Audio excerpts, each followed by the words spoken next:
be responsible in their actions to prevent miscalculations and accidents that will endanger our people's lives.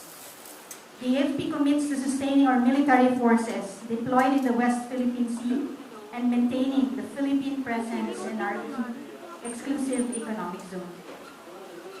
We'd like to give you the details in terms of the RORE mission. For our primary vessels, we have Onaisa May 1, Onaisa May 4, and for our supporting vessels, we have the BRP Gregorio del Pilar, PS-15, BRP Ramon Alcaraz, PS-16, BRP Sindangan, MRRB 4407, and BRP Cabra, MRRB 4409. In terms of the Chinese monitored vessels, we have from the PLA Navy, 3 vessels with bow number 648, 172, and 530 respectively. From the Chinese Coast Guard, we have monitored 5, 5201, 3305, 21555, 21556, and 21551. And for the Chinese Maritime Militia or the Chinese fishing vessels, we have monitored 18. We'd like to take note that the commander of WESCOM was actually on board during the RORE mission. In terms of the significant events or the incidents during the RORE mission at LS-57 in Ayungin Shoal from the period 4 to 6 March 2024, on 04 March 2024 on Monday, at 04:10, the UM-1 and UM-4 departed from the station. And on 05 March of 2024, Tuesday, at 0326, there were several radio challenges from the Chinese Coast Guard that occurred. On 0505, the response from our end, from BRP Cabra, was to China Coast Guard. This is PSG vessel BRP Cabra 4409 conducting routine maritime patrol within the Philippine Exclusive Economic Zone. We are proceeding to our planned route. Stay clear to our passage in accordance to collision regulations. And at 5:48, same day, UM-4 was blocked by 4 CCGs and 3 Chinese fishing vessels accordingly. On 05 March still, at 8:15, Chinese Coast Guard 5201 and Chinese Coast Guard 21551, they performed water cannon on 0M4 and 4 personnel from our end incurred minor injuries. At 8:23, the UM-1 successfully crossed the enemy entrance. And at 8:40, MRRV 4407 provided medical assistance to the injured personnel as stated. At 8:42, the UM-1 safely arrived and moored at starboard side of LS-57. At 9:36 hotel, UM-4 and BRP Sindangan, MRRV 4407, in convoy, departed towards Puerto Princesa City in Palawan. And at 10:56, UM-1 departed LS-57 and rode back to Palawan. These are photos of the scene in the area. Actual photos during the blocking and the dangerous maneuver executed by multiple Chinese vessels, including 2 Chinese Coast Guards, BN 21551 and BN 3304 towards UM-4. So note how they have encircled our vessel. This is another photo. The actual photos during the blocking and dangerous maneuver executed by multiple Chinese vessels, including 2 CCGs, BN 21551 and BN 3305 towards UM-4. So as you can see, their maneuvers are circling our vessel accordingly. This is also the actual photo of the water cannoning incident. The actual photos of 2 Chinese Coast Guard BN 5201 and BN 21551, which doused their water cannon and near collision against UM-4. This is another photo of Onaisa May 4 in the middle, and a Philippine Coast Guard vessel at the right. as they are being blocked by Chinese Coast Guard and maritime militia vessels during its rotation and reprovisioning mission to BRP Sierra Madre LS-57 at the Yumi Shoal on March 5. This is the actual photo of two Chinese Coast Guards, BN-5201 and BN-21551, who doused their water cannon on near Kilisan against UM4. So nakita po natin, no, sobrang lapit na po ito. So you can just imagine how much pressure was really given to our vessel. A Chinese Coast Guard vessel deployed at around 8:15 a.m. and its water cannon on a NISA May 4 during its rotation and reprovisioning mission to BRP Sierra Madre at the Yumi Shoal on March 5. This is a video which shows our personnel who were on board on NISA May 4 when the Chinese Coast Guard vessel deployed its water cannon at around 8:15 a.m. during the rotation and provisioning.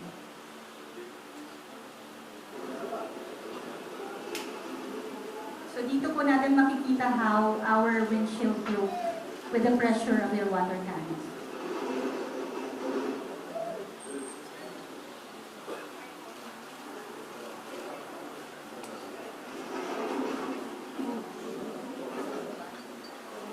So makita niyo po, no, pumasok po yung water and it's also damaged CCTV cameras inside our vessel.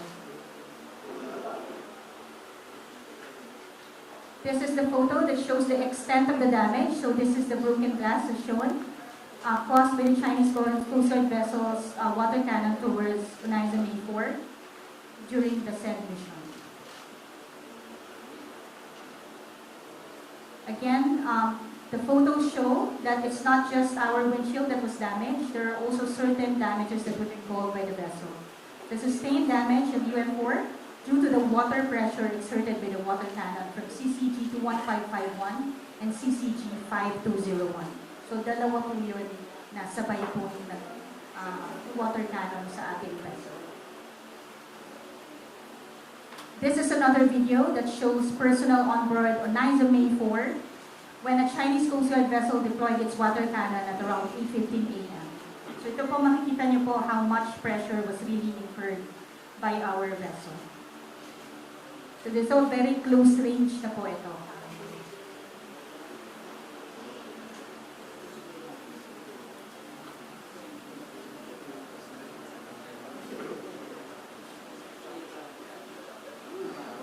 And this is another video that shows how the two Chinese Coast Guard vessels simultaneously sprayed water cannon to a NISA May 4 at around 8:15 a.m. So ito po, dalawa na po ito, no, on both ends. Kita niyo po, NISA May 4 in the middle, almost being blocked by the water from both ends.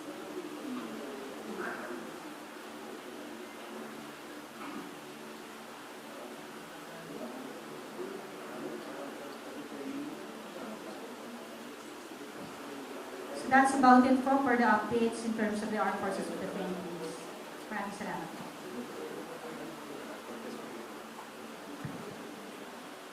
Next will be the presentation from the spokesperson from the Philippine Coast Guard, Coastal Commander J. Tarian.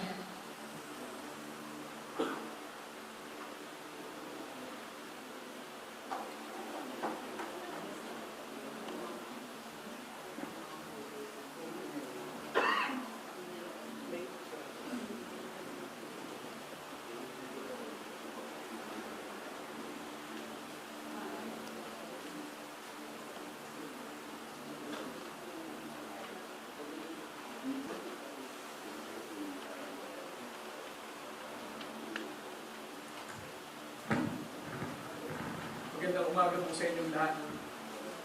I would like to apologize dahil nasira po ang kuryente namin. Sa dinami-dami naman ng panahon, ngayon pa talaga. Kaya po mainit tayo ngayon. Nag-volunteer pa naman ako na ako ang mag-host ng ating press conference. And ganito ang naging katapustapusan.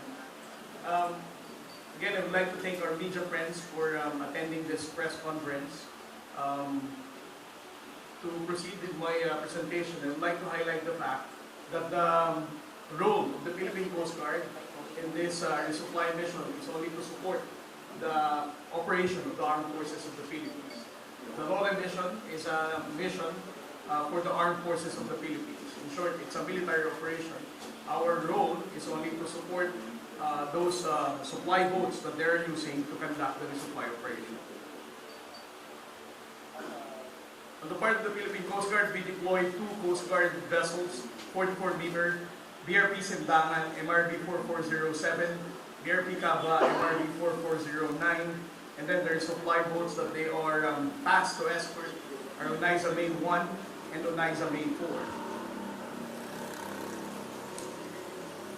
Just at least to give you an idea of the operational area of this resupply operation, the Philippine Coast Guard vessels came from Buliluyan Port. That's Point C. That's the southernmost part of Palau. And then the supply boats, it came from Ulugan Bay. So the concept of operation is that the Philippine Coast Guard vessel and Onaiza May will rendezvous at Point B, which is Sabina Shoal. From Sabina Shoal, with a total distance of around 40 nautical miles, we're going to sail, going west to Ayungin Shoal.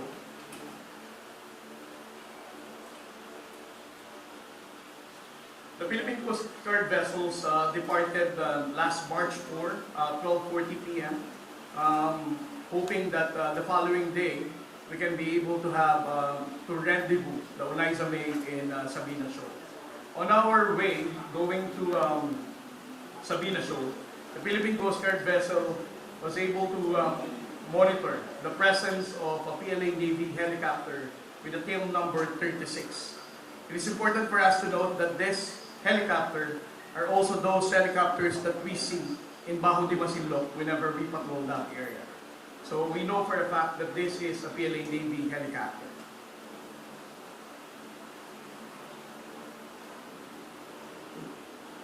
The Philippine Coast Guard vessels and resupply boats arrived at Ayungin Shoal around 2 a.m. And then slowly we went to sail moving towards Ayungin Shoal. As early as 3 a.m., unfortunately we don't have photos and images to show you, but as early as 3 a.m., the Chinese Coast Guard vessels started shadowing the entire supply contingent.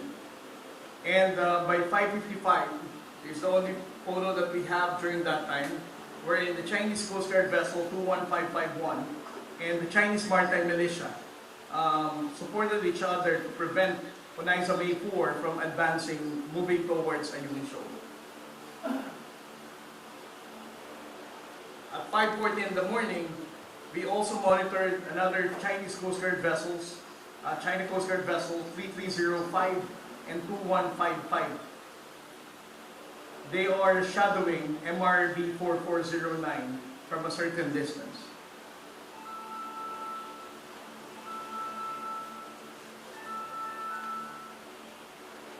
Sorry.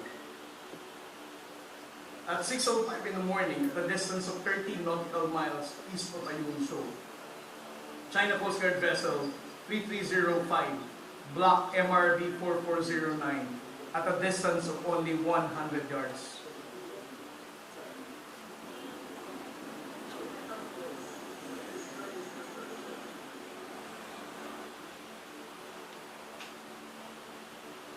So basically, just like the way that how they have been doing in the past, they're going to block our pathway. They're going to stop all their engines and appear that they're just staying there, so that there's a possibility that for the Philippine Coast Guard to collide towards their vessel. And right after this, a few hours after this, we'll be having a collision with another Chinese Coast Guard vessel.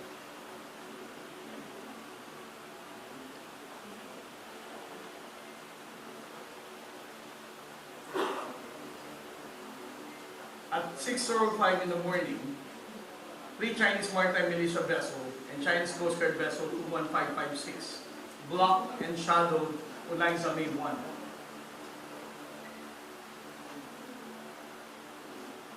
You can see how many Chinese maritime militias are being deployed for them to prevent the Philippine government in advancing, moving towards a Yumi show.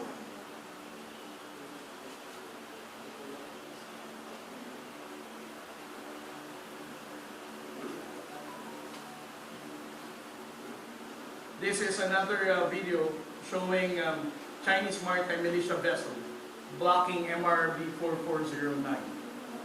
And also disregarding bulwarks because this vessel did not consider the fact that she's actually closing the bow of MRB 4409.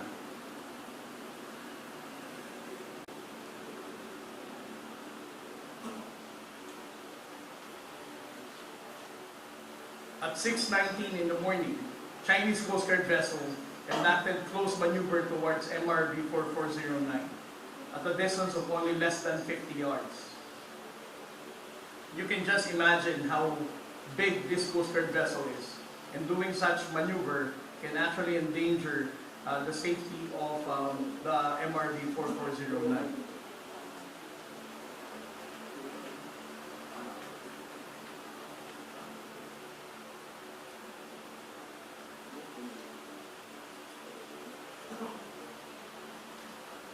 Just to support the images that were shown a while ago by Ma'am Padilla, that the Unaiza May were also shadowed by Chinese maritime militia and the Chinese Coast Guard vessel.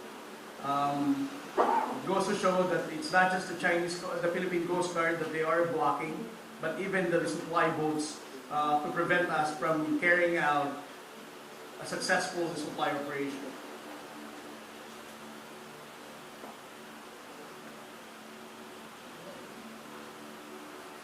At 6:32 in the morning, that's what we have been warning the Chinese Coast Guard for so many months already, that they need to abide the provisions of the collision regulation. If not, there is a high possibility that collision incident might happen. And in this particular incident, because we have always ensured the seamanship skills of our commanding officer in deploying our vessels in Palawan, particularly in carrying out the supply operations, that he has prevented the impact of collision towards the Chinese Coast Guard 21555.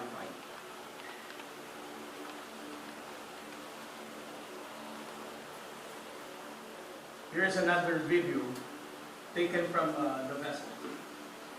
You can see the Philippine Coast Guard personnel are really doing so much effort to prevent the collision towards the vessel. And the Chinese Coast Guard personnel are just standing there and taking video. So it means perhaps that it was deliberate on their part. They don't really care whether there would be a collision. But for the Philippine government, we are preventing such collision from happening.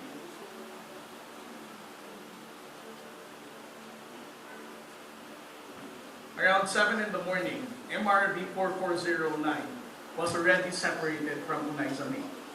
You know, for every Coast Guard vessel, our concept of operation is that one Coast Guard will escort one Unaiza May. And based on our experience for the past so many months already, the concept of operation for the Chinese Coast Guard is for them to separate the Philippine Coast Guard vessels from the resupply boat. In this particular photo, you can see how they can how they corral MRB 4409 for them to separate it from Unaiza May 1.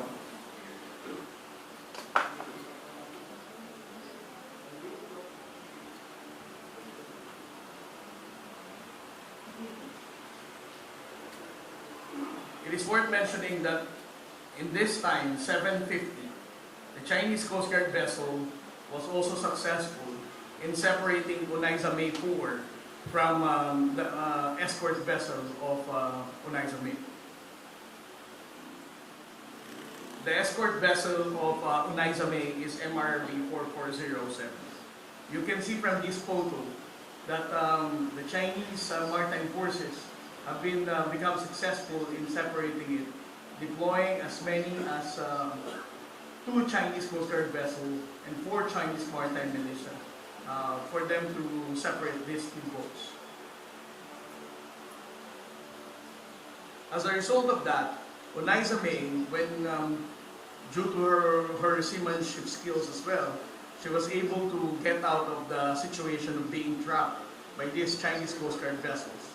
So from there, she managed to get out of being trapped and decided to sail on her way proceeding to Ayungin Shoal.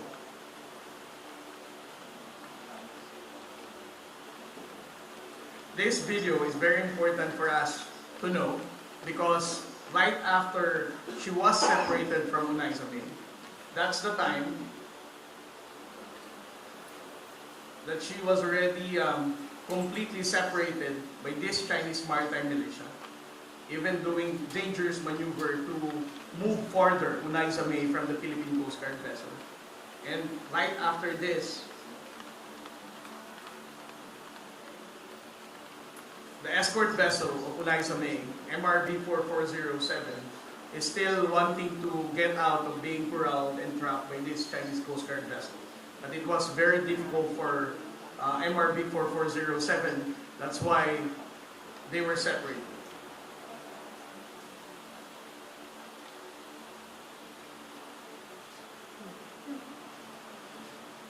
Since they were separated, the Philippine Coast Guard is no longer there to ensure the security and safety of Onaiza May 4. That's why she has to be subject to water cannoning of these two Chinese Coast Guard vessels. Because most of the time, our media friends would always ask, if the Philippine Coast Guard vessel has the duty to escort the Onaiza May, where is the Philippine Coast Guard vessel during this time?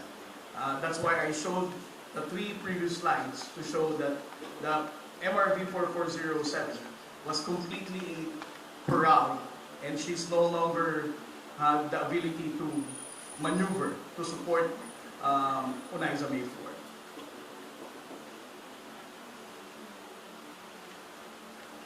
And the water cannoning of 21551 and other Chinese Coast Guard did not stop until 8:50.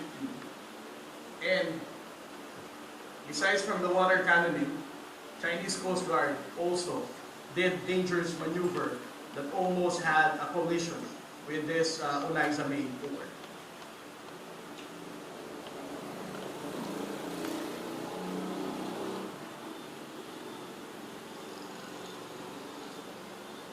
As a result of the water cannoning, which was already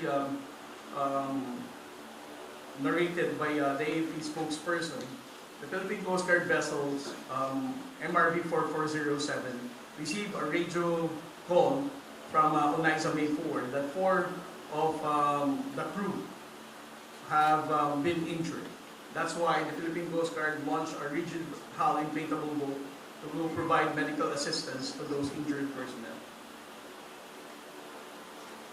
Around 7:52 in the morning, Onaiza May 1 was the only successful resupply boat that entered the lagoon of Ayungin Shoal. It is also worth mentioning that despite of the damage that Onaiza May has sustained because of the water cannoning and the near collision, and they know for a fact that the Onaiza May have also injured personnel on board, the Chinese Coast Guard still never hesitated to launch their own rigid hull inflatable boat or their patrol boat coming from 21551 and circle around Onaiza May 4, trying to document as if we are the ones doing illegal activities in our own exclusive economic zone. Around 9:56 in the morning, Onaiza May 4 has decided to abort the mission proceeding to Ayungin Shoal, but to proceed back to Ulugan Bay, and it was escorted by DRP Simbakan. At 12:50 in the afternoon, Onaiza May 1 already exited Ayungin Shoal, and as you can see from the photo, she was still being shadowed by Chinese maritime militia vessels. At 7:30 in the morning of 6, I think that's the wrong slide. But these are the Chinese Coast Guard vessels that actively block, conducted dangerous maneuver, and dangerous tactics as we carry out these resupply operations in Ayungin Shoal. Chinese Coast Guard Vessel 3305, 5201, and the 21-5 series 21551, 21555, and 21556. These are also the notorious and active Chinese maritime militia that actively supported the blocking and dangerous maneuver of the Chinese Coast Guard vessels. On the part of the Philippine Coast Guard, we monitored PLA Navy Vessel 530, PLA Navy Vessel 164, and the PLA Navy helicopter with the tail number 36. All in all, the Chinese maritime militia vessels that we physically monitored, there were 12 of them, and 6 were monitored via AIS, and 5 Chinese Coast Guard vessels, and 3 People's Liberation Army Navy, and the PCG heli. That ends my briefing, and maraming salamat. Thank you, Commodore Tariela. Up next, we have the Ambassador, Teresita Daza. Good afternoon, ma'am. Good afternoon. Good afternoon to everyone in this hot afternoon. Yesterday, another incident again occurred within the exclusive economic zone of the Philippines, more particularly in Ayungin Shoal. Chinese actions resulted in a collision between a Philippine Coast Guard ship and a Chinese Coast Guard ship. The irresponsible use of water cannons damaged a Philippine supply vessel and caused minor injuries among some of the Filipino crew that was doing a routine rotation and resupply mission to BRP Sierra Madre. The Philippine Embassy in Beijing has demarched their counterparts in the Chinese Ministry of Foreign Affairs yesterday. The department also lodged another diplomatic protest against the Chinese side by summoning the Chinese embassy also yesterday afternoon. Ayungin Shoal is part of Philippine Exclusive Economic Zone and Continental Shelf. The Philippines has sovereign rights and jurisdiction over it. As a low tide elevation, Ayungin Shoal can neither be the subject of sovereignty claim nor is it capable of appropriation under international law. The Philippines resupply missions to BRP Sierra Madre are part of routine operations in line with domestic and international law. This lawful activity is well within the exercise of Philippine rights within our EEZ. We have not added anything to our normal or routine RORE missions. Our conduct over our EEZ remains the same. The Philippines has made sincere efforts to implement leaders' instructions to lessen tensions and have our foreign ministers and foreign ministries hold discussions. China, however, has made references to supposed agreements or arrangements out of these discussions. The Philippines has not entered into any agreement. I repeat, the Philippines has not entered into any agreement abandoning its sovereign rights and jurisdiction over its EEZ and continental shelf, including in the vicinity of the Ayungin Shoal. China's unlawful exercise of maritime law enforcement powers, interference with Philippine rotation and resupply missions, or any other activity that infringes upon Philippine sovereign rights and jurisdiction in the Ayungin Shoal are violations of international law, particularly the UN Convention on the Law of the Sea. We continue to call on China to cease and desist from undertaking actions that violate Philippine sovereignty, sovereign rights and jurisdiction in the West Philippine Sea, and undermine the mutual trust and confidence that should underpin bilateral relations. We thank the international community for their continued expression of support to the Philippines and the defense of the international order based on international law. The Department of Foreign Affairs of the Republic of the Philippines remains committed to pursue its standard of protecting and upholding the Philippine legal maritime entitlements in the West Philippine Sea. Thank you for your attention. Thank you, ma'am, and that closes all the presentation from our resource persons. At this moment, we will be opening the floor for questions from our media friends. Once again, we would like to remind everyone that we will be only limiting one question per media agency. We have here from Reuters News.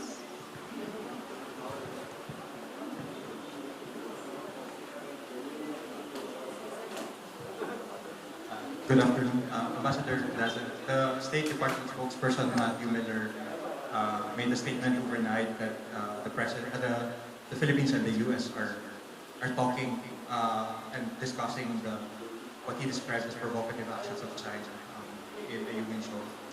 What were discussed, and did the discussions include invoking the Mutual Defense Treaty, because the statement of the past statements of the State Department has been quite clear that Article 4 of the MDP includes that any attack that extends to the Coast Guard will activate such provision. On your first question, I do not have at this moment a readout of what was discussed, but suffice it to say there's continuing and ongoing discussion and consultation between the U.S. and the Philippines on a number of areas of cooperation, including defense cooperation. So in terms of specific readout, I do not have it at this moment. In terms of the second question, in terms of the MDT, I refer to our NSC representative to respond to. The invocation of the Mutual Defense Treaty is subject to consultations between the Philippines and the United States. And given that it is subject to high-level consultations, the National Task Force West Philippine Sea cannot make any comment as of this time.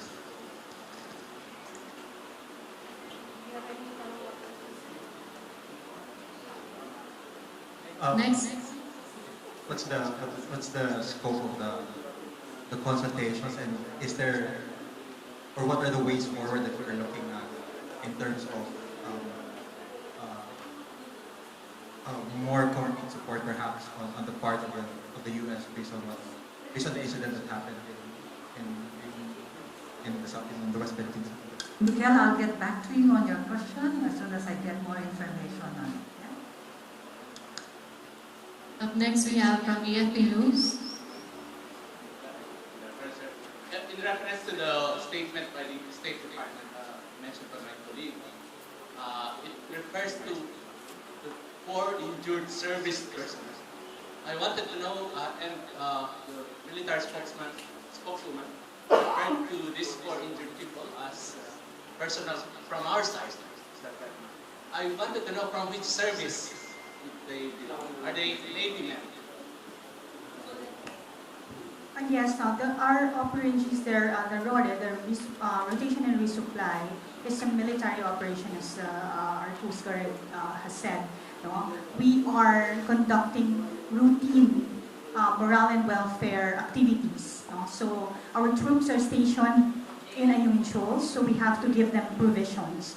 And thus, our personnel will be part of the crew of the vessels that were involved.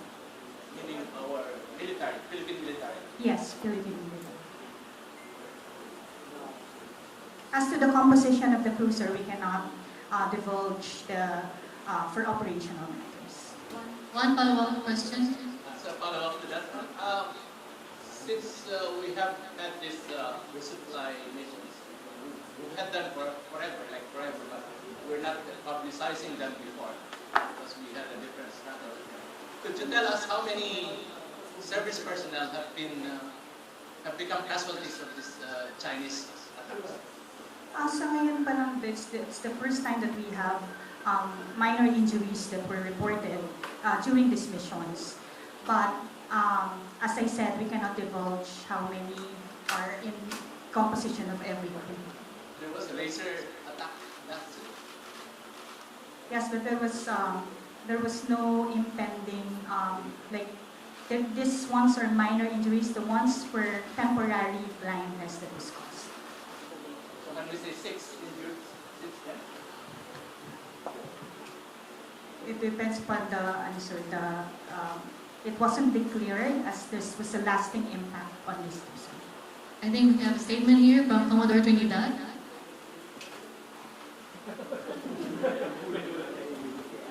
Yes, I have with us Commodore Trinidad po, is the spokesperson of the Philippine Navy in terms of issues regarding the West Philippine Sea. Yes, your question was on the 4 Navy personnel were injured, although minor injuries. So far, these are the only casualties or injuries we have incurred in all our missions in the West Philippine Sea for the Philippine Navy. And I believe also for the entire armed forces.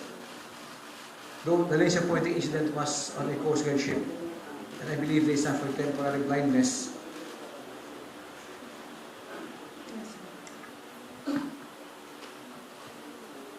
Next we have from GMA News. Again, sir, 1 question and 1 follow-up question. Good afternoon, gentlemen and Ambassador. Sir, based on the discussions, we know that while all of these very aggressive maneuvers by the Chinese were ongoing, sir, may dalawa tayong Navy ship na naka-standby sa tabi. Anong threshold? Kailan sila makikialam? Kailan sila magsasabing sasagipin na nila ang mga kapwa Pilipino na ginigipit in the future? So, is there a protocol in place? Because people might be asking, andun yung mga barkong pandigma, but they did not do anything. Sir. Yes, there are protocols in place. We call them the rules of engagement. This governs the actions of the Navy and the armed forces depending on the situation as they escalate. The Commander of Western Command was aboard on Rizal 4. He was there to supervise. Although this was a tactical action, it could have strategic implications. So when the stakes are high, our senior commanders have a hands-on approach to naval and military operations. We had the call when to bring in the gray ships or the Navy ships. At that point, hindi pa kailangan, sir. Yes, because he didn't come in, so I surmised that it was his call as being the commander on the ground. Follow-up na lang. Sorry. Point 2 follow-up lang. Sorry, sir, we have to move on to the next agency. Move on. We have from AP News. I yield. Thank you, sir.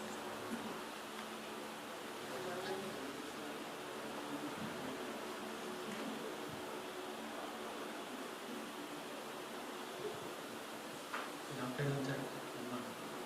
For Ambassador Daza, ma'am, last January 17, representatives of China in the Philippines met in Shanghai and forged an understanding or an agreement to lower tensions and some called it to de-escalate.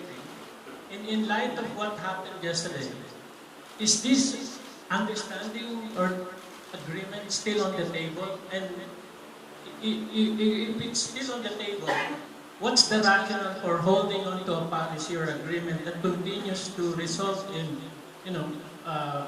damages to Philippine ships and injuries to Filipino crew members?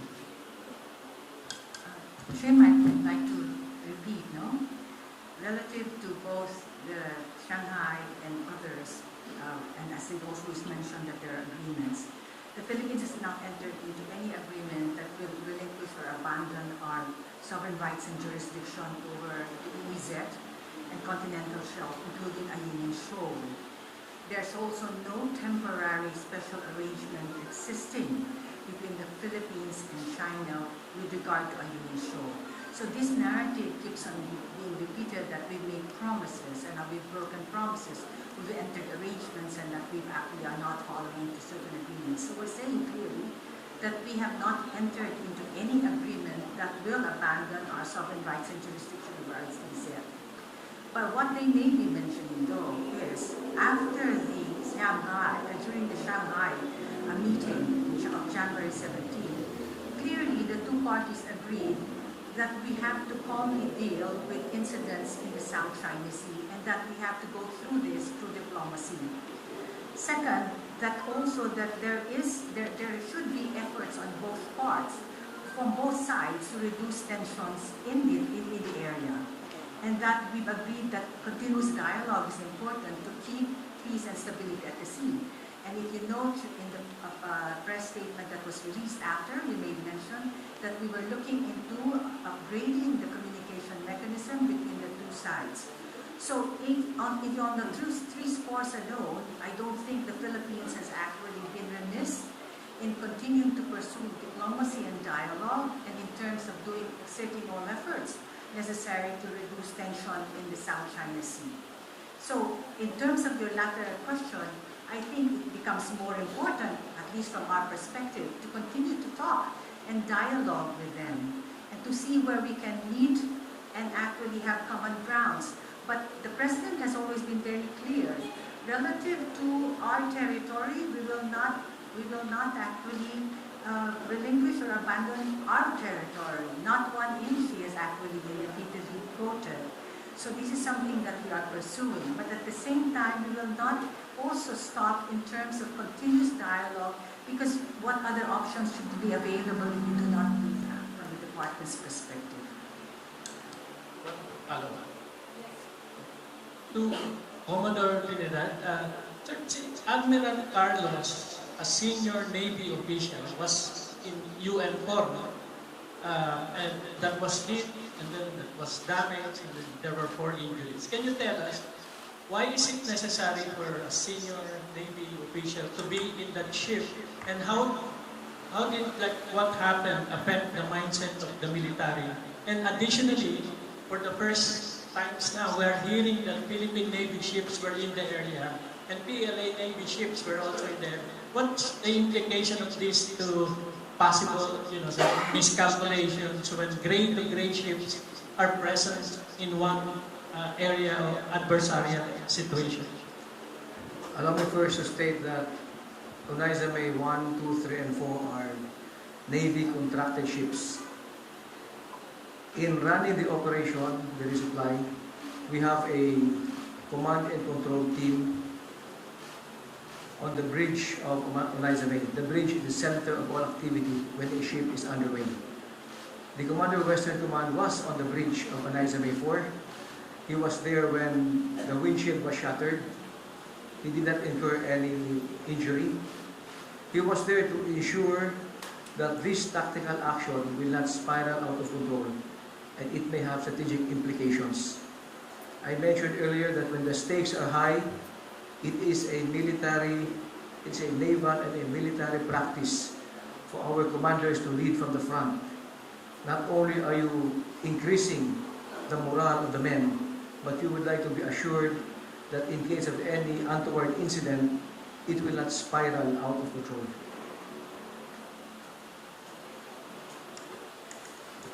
Just to We add, have Jim, from ABS-CBN. wait, let me just add, Jim, to our answer to this question.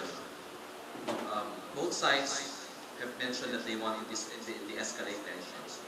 But unfortunately, we were also surprised about what happened there in a Ayungin show yesterday, because we thought that we were turning the page already. So our call really is for the Chinese government to match their words with actions. Because they say they want to meet us halfway, they say they want a win-win solution, they say they want to steer a new course for Philippine and Chinese bilateral relations and resolve this matter of maritime issues in a peaceful manner. But we need to see these words translated into actions on the ground. But this, of course, will not stop the Philippines from continuing engaging with China. As the President has said repeatedly, even in the face of aggression and provocation, we'll have to engage and continue to talk to the PRC. So we are not closing our doors. Our desire is to keep engaging with them. But if China desires some improvement or progress in resolving this maritime dispute in a peaceful and orderly manner, we demand that they match their words with their actions. Sir, good afternoon. Sir, we are already on our second year of implementing the Assertive Transparency Initiative, which we've seen has garnered the support of and the condemnation from the international community. But is this strategy, our transparency initiative strategy, enough when we put it against the more physical and aggressive tactics by China as seen in the recent mission?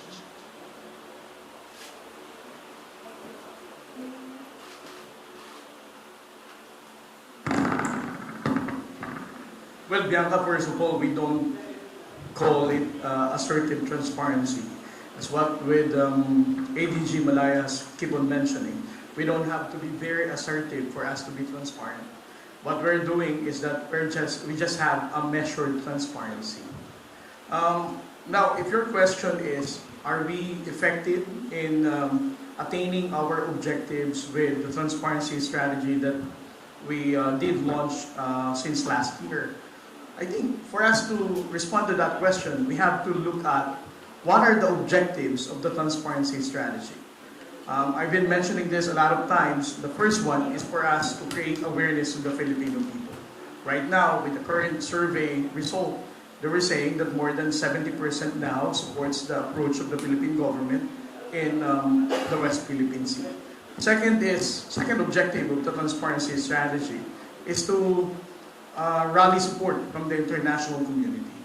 We can know for a fact that more countries now are engaging our country, criticizing, condemning provocative actions of China, and also expressing their commitment to support the modernization of the armed forces of the Philippines, to deepening the defense cooperation that we have. So, if we're going to measure it, how effective we are now, I think we have already gained the objectives, achieved the objectives, and accomplished it well. But if you're going to ask how the transparency strategy affect the behavior of China, I think that is not for us to answer. Definitely, nobody would really say that whatever strategy you're going to carry out, whether diplomatic, whether you talk to them or whatever, they would always choose to do provocative actions in the West Philippine Sea. But we are hoping that with the international community's criticism and condemnation of their illegal acts and provocative behavior, we can be able to make China modify their behavior and choose to abide with international law and ensure the status quo and maintain the global order that we are all enjoying. Yes, also, the South China Sea challenging issue, and there's no one fix. You have a strategy, but there's none. It has to be a collection of efforts to address it across different fronts, whether it be in terms of diplomacy, public diplomacy, law enforcement, and regulation. There has to be a collective effort on the part of the country. Point one. The second point that I'd like to stress is the South China Sea is not South China Sea issue is not just an issue that concerns the Philippines. It is also an issue that concerns our neighbors and the entire world. When countries, for example, rules-based international believe in a rules-based international order to act, to expose and oppose these moves, and to call back all countries to the UN Convention on the Law of the Sea, as well as the 2016 Arbitral Tribunal Award, that actually is a legal and binding award that actually also, I've already said, that China's 9-line has no legal basis. China claims the entire South China Sea, including parts of the high seas and the Chinese waters. This actually overturns centuries of development of international law, culminating in the 1982 UNCLOS, the universal and unified character to which countries are actually accepted by the international country. So we, on our part, should actually seek the support of like-minded countries that believe that the rules-based international law is something that we all should apply, and that not one country should actually determine what law would apply in a particular region, and not one country's interpretation of that law should apply to all, and to those countries in the region. So I think we should also widen our perspective. Yes, it concerns us, but we should also say that it does not just concern the Philippines, it concerns other countries because it's already a question of whether we're observing the rules-based international order. Up next, we have from PTV4 at the back.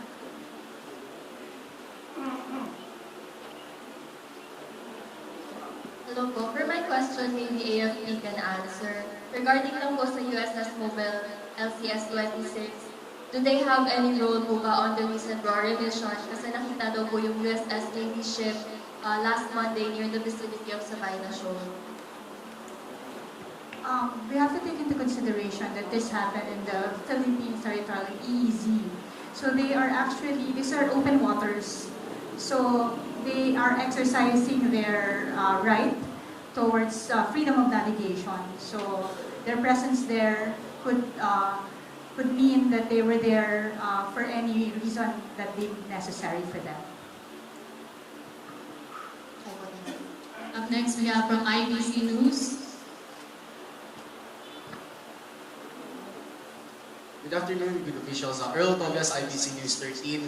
Yung sa akin lang po, kanina I covered former Associate Justice of Supreme Court, Antonio Carpio, na sabi niya na ang China nga daw ay nagkakaroon ng PR war or they trying to win the West Philippine Sea without firing a single bullet by misinformation and disinformation. And evidently po, under the published in the Foreign Ministry's spokesperson site ng China, they called Philippines as the one who was defined or bordered by treaties. And sinabi rin po nila, on their word, the Philippines arbitrarily went beyond its territorial scope to set up the so-called Kalayaan Island Group, which has violated China's territorial sovereignty. This is illegal, null, and void. Ano pong reaksyon natin sa pilit nilang pagsasabi na null and void ng ating 2016 claim na nanalo po tayo dito sa ating sariling territorio? Thank you. You know, China has a lot of narratives and we really have to be very careful because if we mount it and we give them the platform to actually present their narratives, more people will believe in it. And that's the reason why the government is earnest in trying to present its position. And that's the reason why the National Task Force has actually come and tried to present the perspective relative to what happens in the South China Sea. I'll give you one narrative. They keep on debunking the award, the arbitral award. And they say that the arbitral award is supposed to, because their claim is based on historic rights. They keep on saying that they own the waters because of historic rights. But the award has already debunked it, that the claim based on historic rights is both illegal and void. Then they say, because they did not participate and because of that, then there's no basis in terms of the award. But clearly, they were given the opportunity, and the arbitral award also made mention that they in any dispute, for example, I'll state here, it's provided in Article 9 of the Annex 2, which provides that if one party to the dispute does not appear before the arbitral award or fails to defend its case, the other party may request the tribunal to continue the proceeding and make its award, which is what the Philippines did. The absence of a party or failure of party to defend its case shall not constitute a bar to the proceedings, which is exactly what happened. Before making its award, the arbitral tribunal will be satisfied that it had jurisdiction over the dispute and that the claim is well-founded in fact and law. And then they say that, of course, they own the entire area, that the fishing activities by Chinese fishing boats and boaters, what they're doing in terms of regulation and enforcement are legitimate and lawful and beyond reproach. But we're saying that would be legitimate if they were in their EEZ. But they're not in their EEZ. They're a big distance away from the EEZ. They are in our EEZ, and because of that, it is us who will determine what we'll do in our EEZ, is it not? So there are many narratives that come out, and it's important for all of us in the Philippines, from government to the private sector and to the media, to actually question the narratives that are being posted on us and raised and actually repeated in the hope that it will garner support.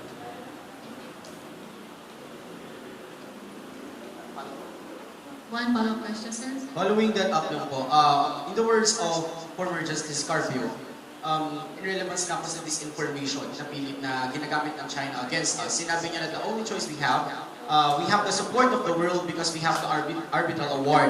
If we can convince our allies to lobby for us, specifically in UN, China should be condemned strongly. Statement lang rin po natin. We are working very hard.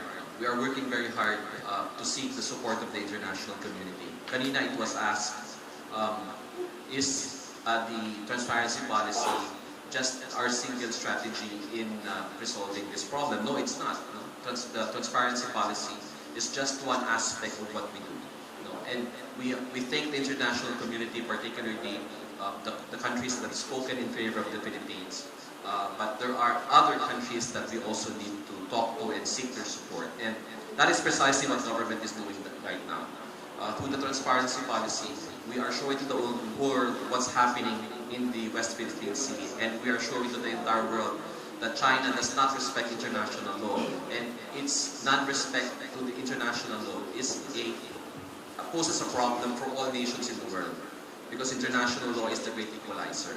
So yes, in answer to your question, as mentioned by Justice Carpio, it is important for the Philippines to keep on engaging other nations so that we can get more nations to support us in our fight for the West Philippines. Up next, we have from Philippine Daily Inquirer. Good afternoon, I'm Nestor Morales from the Philippine Daily Inquirer.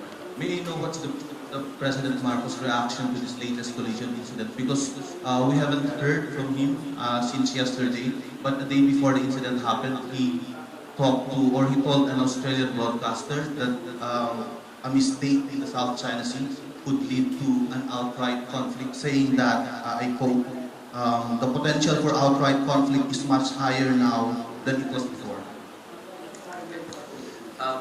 The National Security Advisor is with the President right now in Australia, and since he's there, he has regularly updated the President of everything that's happening in the West Philippine Sea. There is media together with the President in Melbourne, and I think they will have an opportunity to ask the President directly on what his reaction is to this incident. We cannot speak for the President, but I think the media will have that opportunity, especially those who are part of the Malacanang press tours in Australia, to ask that President directly to him. But let me assure everyone that the President has been apprised by the NSA personally on what is happening and what has happened in the West Philippines. Next, we have from Inquirer.net.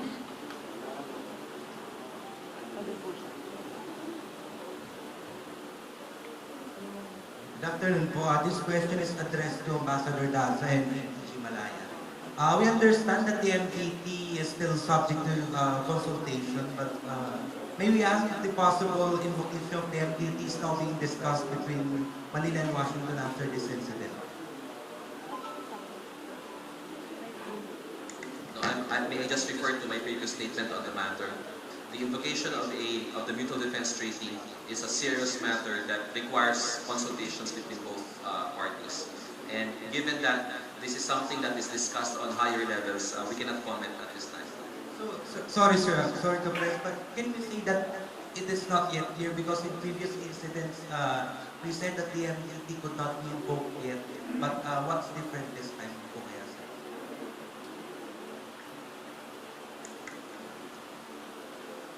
May I again refer to my previous answer? This is a very sensitive matter, and I think this matter is better addressed by higher authorities. Suffice it to say that consultations are being conducted between the Philippines and the United States over this issue. Thank you, sir. Thank you, sir. Up next, we have from Kyodo News.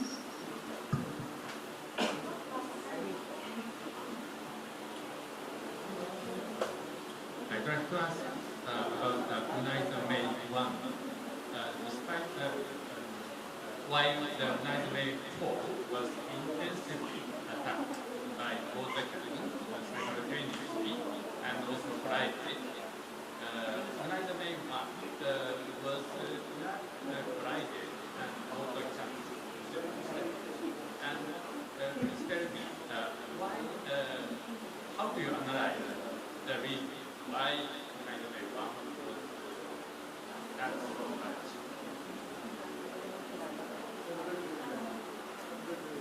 We have from Commodore Trinidad, sir. The Philippine Navy, Naval Forces West and Western Command, and for that matter the entire armed forces, when we do military operations, we always have alternate plans. Uniza May 1 and Uniza May 4 were both there to reprovision to rotate the troops. Either one of them that could have accomplished the mission would already be mission accomplishment for us. In this case, it was Uniza May 1 that was able to reach LT 57. So we could say that the reprovisioning and rotation troops was a successful mission. As to any analysis, your guess could be as good as mine why they were not hit by water cannon.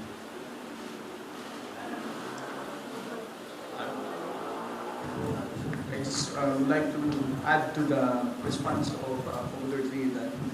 If your question is why Uniza May 1 was not water cannon and Uniza May 4 was the only one that was water cannon, is that the question? Yes. So on our part, for the Philippine Coast Guard, since we were tasked to escort the Uniza Mays, the only main reason is that it's a random thing. You know, Philippine Coast Guard in the Uniza May was not really selective. We believe that it's not clearly pinpointed by the Chinese that we're going to water cannon today, Uniza May 4, and this time we're going to allow Uniza May 1.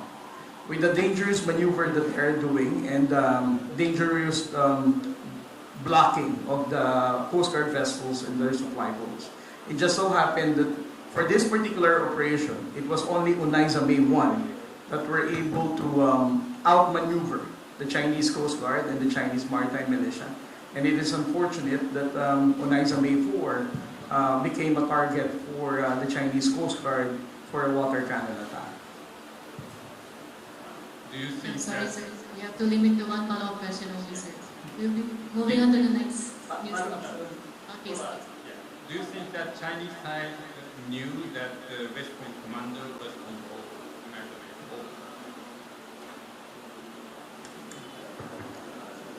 I could not speculate on whether they knew. He was on board, hence the water cannon attack on Uniza May 4. I could not speculate on that. Again, I would like to amplify my response to your second question, that it is not clearly pinpointed which vessel that they're going to water cannon. It is just a result of the dangerous maneuver and outmaneuvering of the Uniza Mays. Thank you, sir. Up next, we have from GG Press. At the back. Thank you. Hi, good afternoon. I'm Joanna Balyaran from GG Press. My first question po addressed to Commodore Tariela. Sir, the collisions are getting more and more frequent. Do you think these collisions are deliberate? And do you think it's now the new strategy of China to, destroy the ships of the Philippines so that there will be downtime and there's nothing to, or at least very limit the use of these boats in patrolling the West Philippine Sea? Well, I don't want to speculate about the strategy of China in countering our resupply operation. But here's one thing is certain. For the past so many months, we have been already warning the Chinese Coast Guard that they need to abide with the collision regulations and also to adhere to all of these provisions to prevent such accident from happening.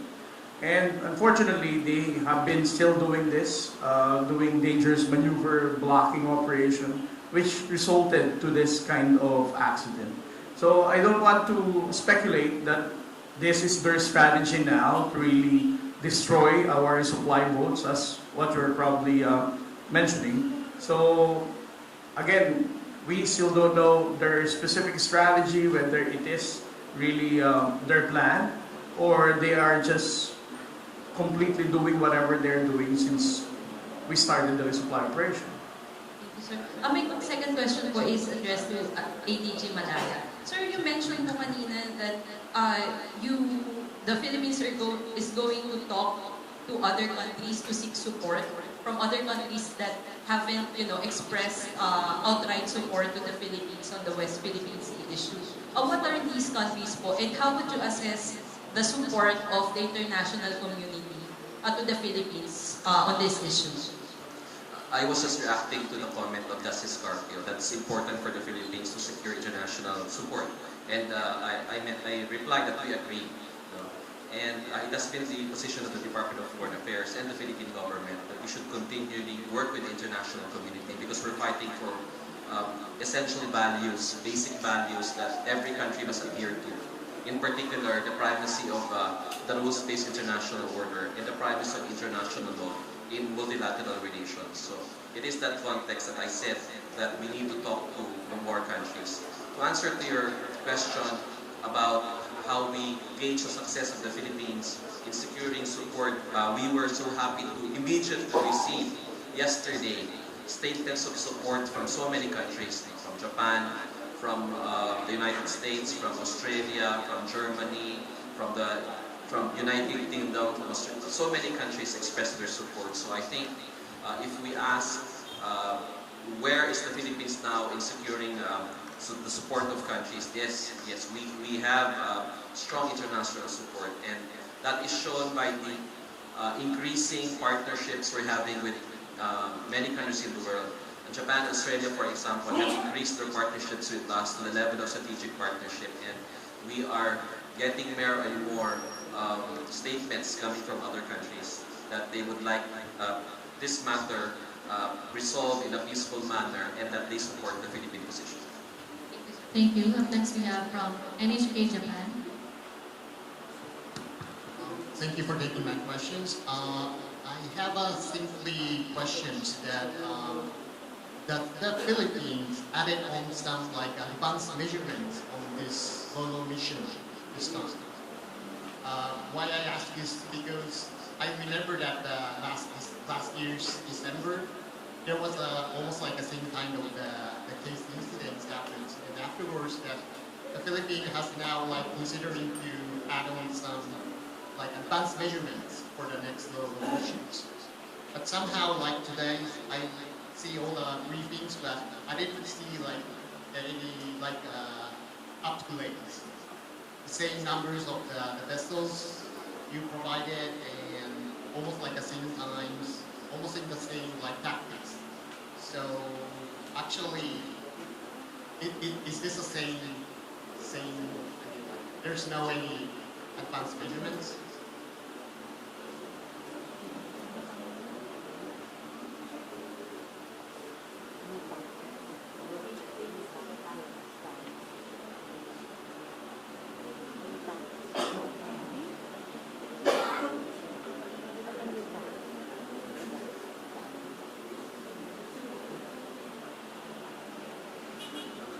You were asking about any changes or advanced measures applied for this particular mission. Western Command conducts regular troop rotation and reprovisioning for our 9 island detachments. It is a normal activity. There were no changes except probably for the presence of Liza May 4, which just came from repair. So it's just a normal activity, no major changes. I would add to that it's not just this feature that we are doing regular RORE operations. All of our features and islands, we do regular RORE operations. It's the same the whole time. It's a regular thing for the Armed Forces of the Philippines. Up next we have from Taiwan. Hello, sirs and madams. Central News Agency from Taiwan. I'm wondering because we read about the president said that the Philippines will push back if its sovereign rights is ignored in the West Philippine Sea. And now we are seeing 4 military personnel got minor injuries during the incident. So I don't know if we are discussing some kind of measures or different strategies to further next or following missions, so we can change this kind of escalating situation. Thank you.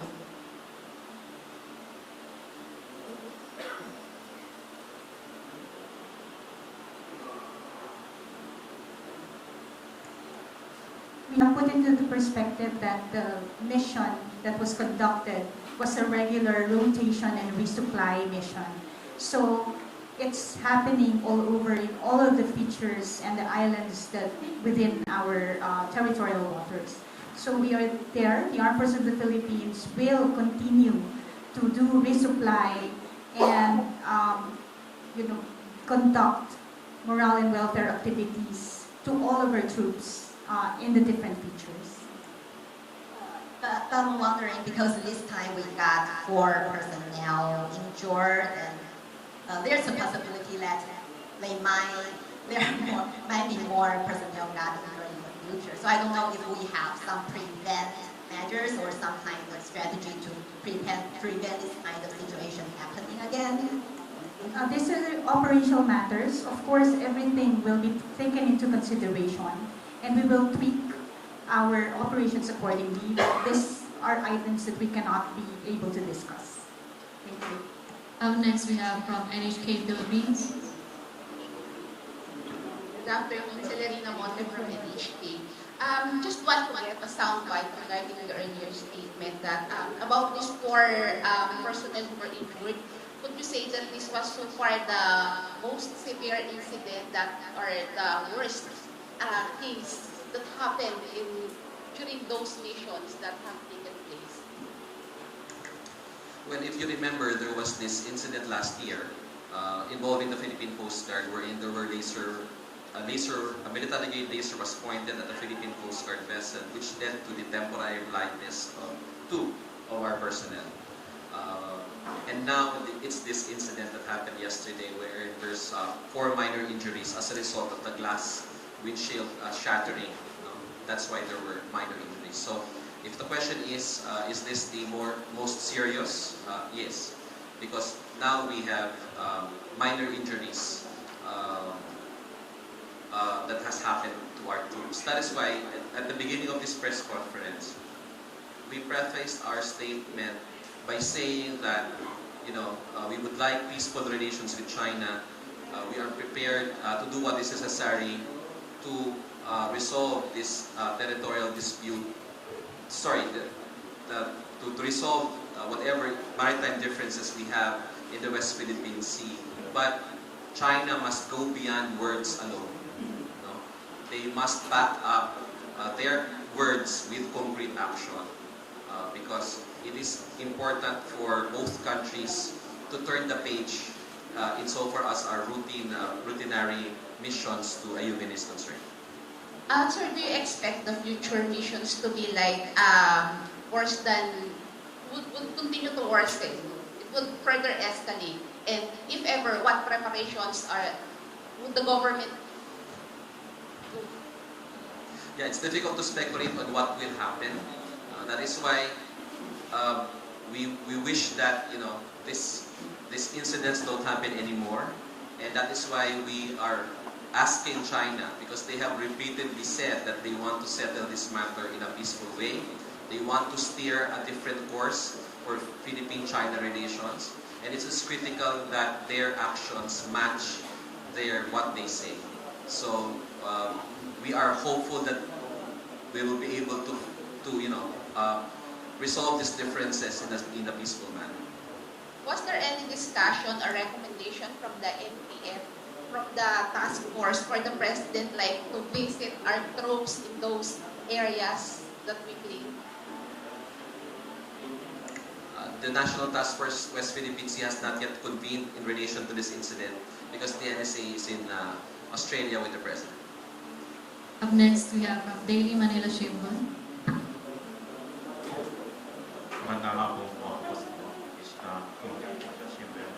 So now China's aggressive actions are worsening and worsening. And so do you want any physical support, not only verbal support, from your allies such as US, Australia, and Japan regarding Florida?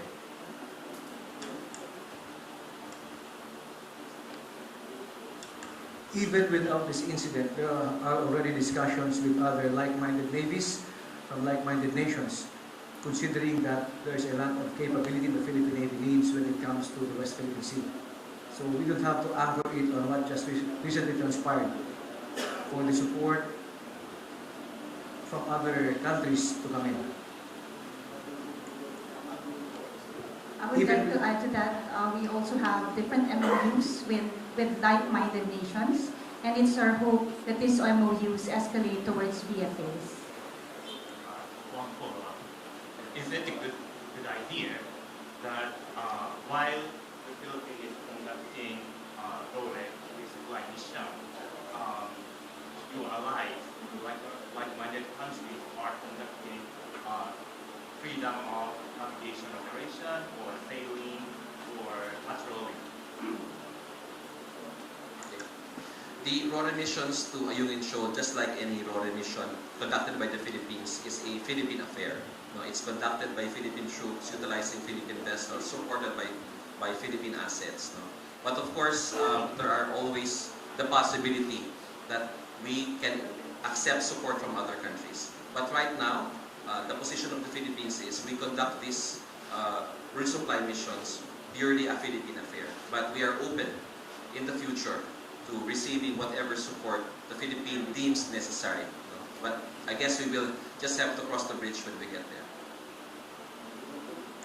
At this point, we will be getting from last two agencies, which will be Balitang A2Z and Bombo Radio Pilipinas.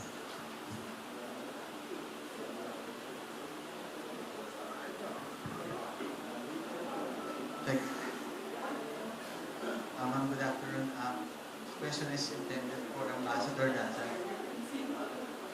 Ambassador, i-reject na po ng China yung diplomatic protest na inihangin ng Pilipinas in connection doon sa water cannon incident kahapon. We would like to know your take on that kasi ang sabi nila, tutuloy pa rin nila yung pag-water cannon sa mga tropa ng Pilipinas doon sa Ayungin Shoal hanggat na papatuloy yung resupply mission. If what you're saying is that they're going to continue water cannoning, then that's actually serious.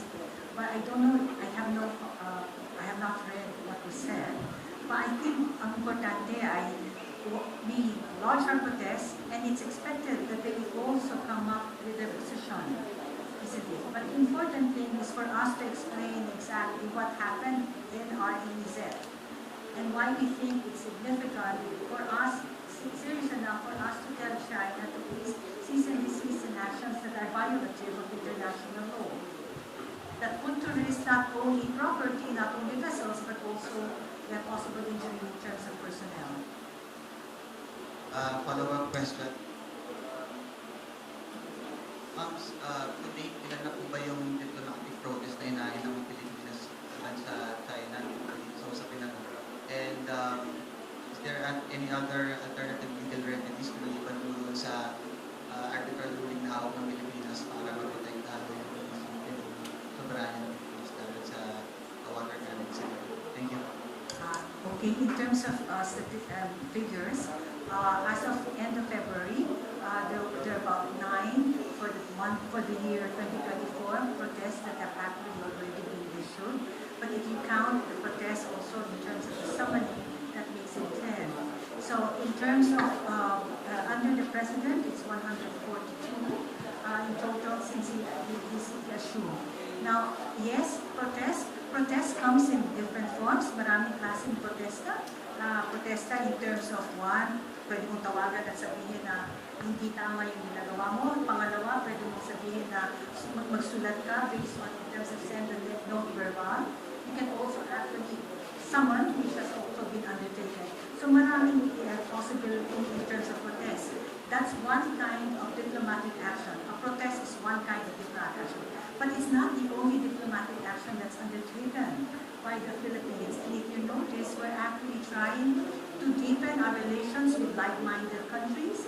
We're also trying to broaden, not only expand in terms of like-minded countries, but deepen with those who are already our friends.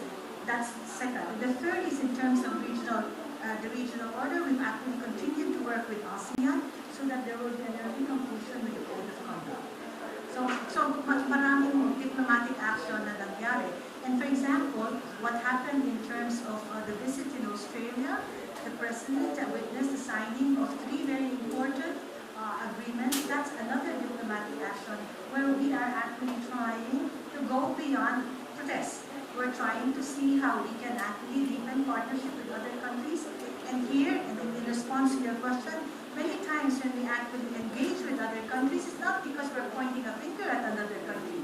It's because there are certain needs that the country needs and that we're trying to see how other countries can actually support us in the process.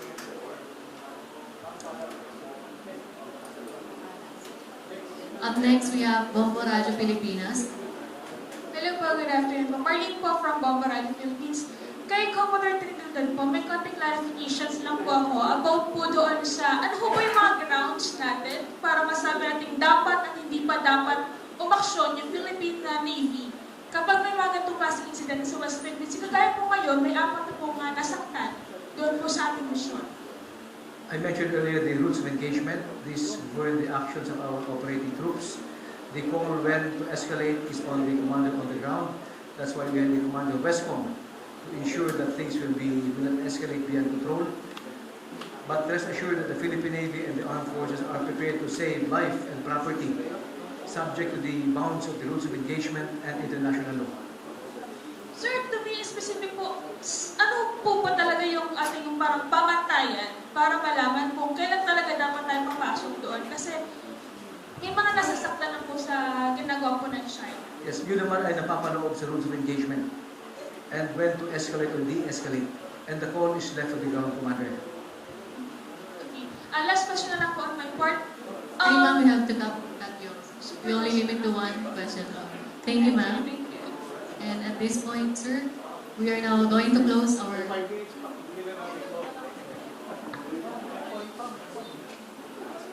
Thank you. Thanks, sir. Actually, my question is to Commodore Trinidad. What kind of injuries were sustained by the personnel? Because they were described as minor. What exactly are they? And to ADG Malaya, you mentioned that consultations are ongoing on the NDP. Are these consultations triggered by what happened yesterday? Or are these part of ongoing consultations between the two? Yeah. They suffered minor cuts. Minor cuts. Minor cuts.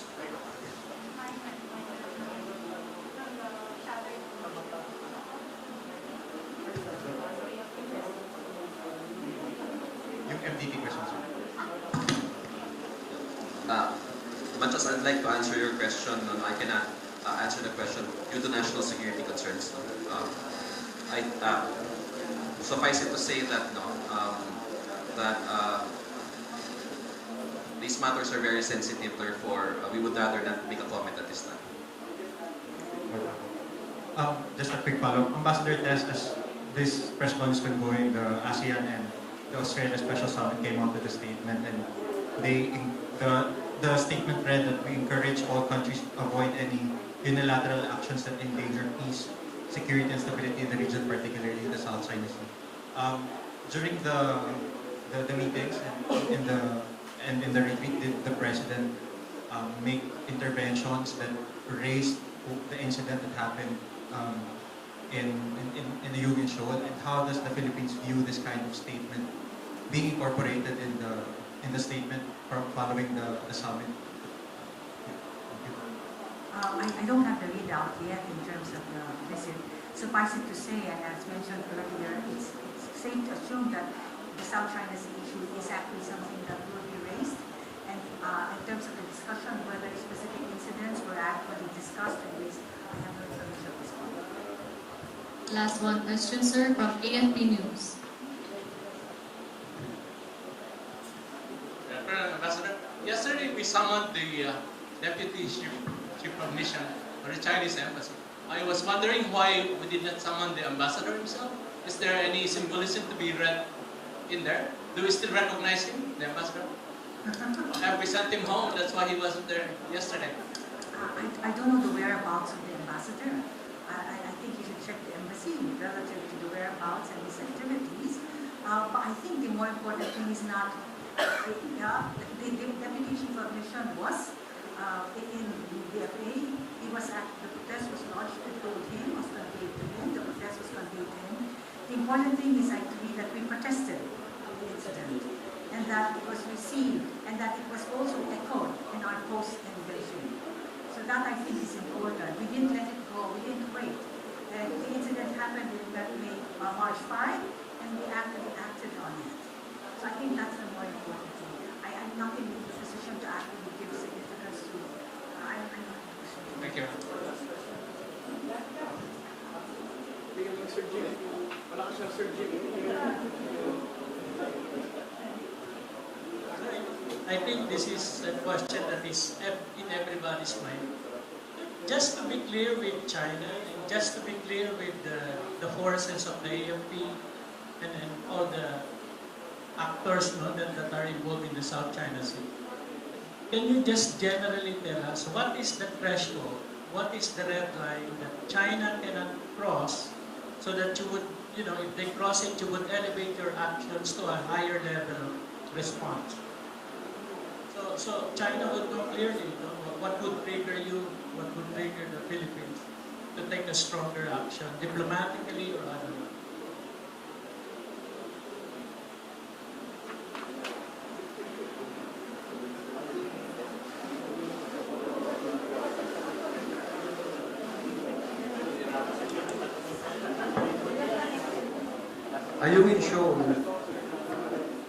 Ayungin Shoal and Baho de Masinloc have been declared as red lines. There will be no building or reclamation on Baho de Masinloc. There will be no removing of LS-57 from Ayungin Shoal. These have been declared by the previous administration that these are red lines for the Philippines, for the armed forces, or rather for the Philippine government. On escalation at the ground, the rules of engagement governs the actions when to come in to save life and property, and we leave it to the ground commander when to use the appropriate rules of engagement. So quickly related to that, Commodore Trinidad, if Philippine forces somehow have to defend themselves and use military action in an unexpected emergency situation, how high is the level of approval and clearance? That will it go up to the President, to the West Front Commander, or to General Bronger? Can you give us an idea? In the framing of the rules of engagement, we have consulted guidance of the President and the National Command authorities. The ROE does not infringe upon the right of self-defense or the right to protect life and property. Yes, sir. Thank you, everyone. And close our press conference. We would like to thank our resource persons for today.